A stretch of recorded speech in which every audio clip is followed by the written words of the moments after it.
আমি সকলোৱে নিজৰ গণতান্ত্ৰিক অধিকাৰ সাব্যস্ত কৰাটো অতিকৈ জৰুৰী। ৰাতিপুৱাৰ পৰা যিহেতুকে বৰষুণ দি আছিলে, সেয়ে আবেলি 4মান বজাত মই ভোট দিবলৈ ওলালো আৰু নিজৰ পছন্দৰ প্ৰাৰ্থীজনক ভোট দি আৰু মই ঘৰলৈ উভতিলো। ঘৰলৈ আহি ভাবিলো এফালে ওলাই যাওঁ।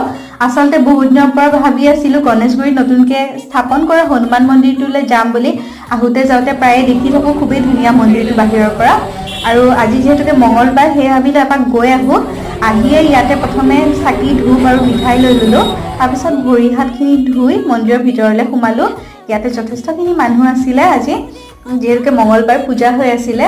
আৰু ভিতৰত সেৱা কৰি আহি প্ৰসাদ লৈ এয়া বাহিৰলৈ আহিলোঁ চাকি জ্বলাবলৈ। যিহেতুকে ভিতৰত চাকি জ্বলাৰ কোনো সুবিধা নাছিলে, সেয়ে বাহিৰত জ্বলালোঁ।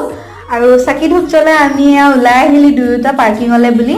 তাৰপিছত আমি আহিলোঁ বতৰটো ঠাণ্ডা বাৰু ম'ম' খাবলৈ। এয়া ম'ম' খাই আমি দুয়োটা ঘৰলৈ উভতিলোঁ। আজি মিনি ভ্লগটো ইমানখিনিয়ে আছিলে। যদি ভাল পালে লাইক, শ্বেয়াৰ আৰু ছাবস্ক্ৰাইব